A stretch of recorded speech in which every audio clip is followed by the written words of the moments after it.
Hey, this is Tim with Radical U, and wanted to share a few thoughts on Proverbs chapter 17, especially verse 27 as today's daily meditation.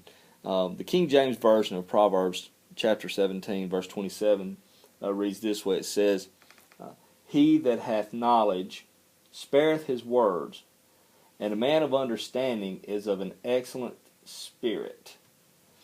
I like the way the English Standard Version and the New American Standard Version say that a little better. I'll read you the ESV. It says, whoever restrains his knowledge, or whoever restrains his words, has knowledge, and he who has a cool spirit is a man of understanding. Who knew the Bible talked about having a cool spirit?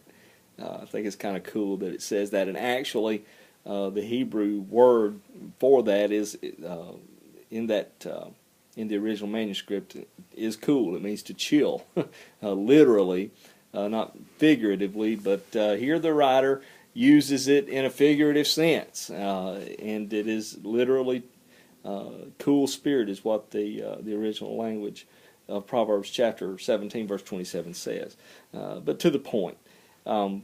The Bible tells us that, look, spare your words. If you know a lot, don't go around saying a lot. And that may be a good reason to keep this little devotion short. Not that I know a lot, but I don't want to give away that fact by going on and on about what I don't know. But the Bible says a man that has knowledge restrains his words, spares his words, doesn't talk a whole lot. And that a man who has a spirit of understanding has a cool spirit. So understand what the things are that you say to people. When you talk, use your words sparingly. Don't prattle on and on and on about things. This also has ties to the stronghold of being a busybody.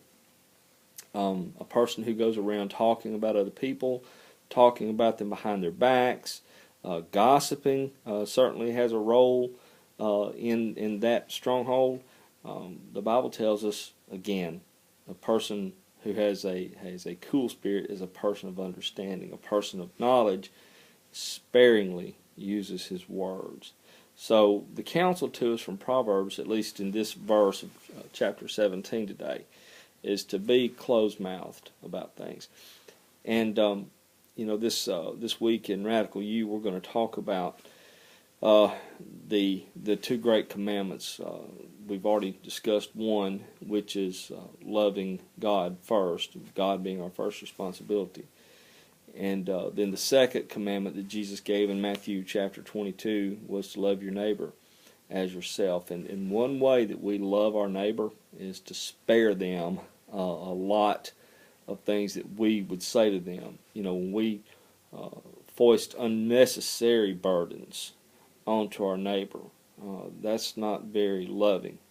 When we talk about our neighbor behind their back, that's certainly not an example of love. Our words can be like sharp knives into someone's soul, even if they have their back turned, which kind of makes you a backstabber if you think about it.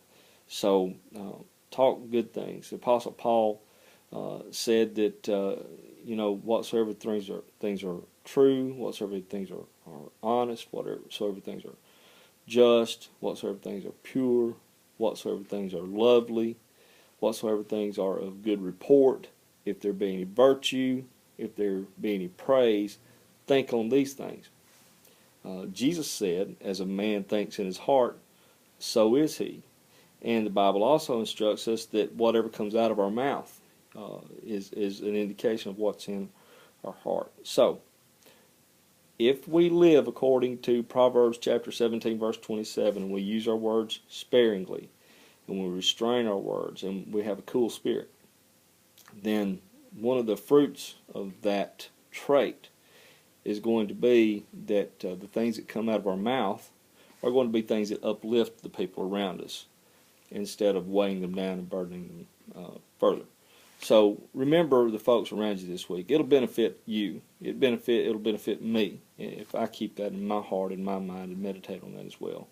Keep those thoughts in your heart today. We want to invite you to Radical You this Friday night.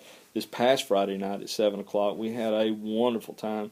Had record attendance at our gathering, and we look forward to that continuing. Just pray that God continues to move in the hearts and lives of people, and also that He motivates us to see what He sees as far as lost people around us who need what we're offering in terms of the truth, introducing people to Christ, and showing them how to live in a biblical way, in a Christian way. So come to a Radical You this Friday night, 7 o'clock, South Decatur Church. And we look forward to seeing you there, and God bless.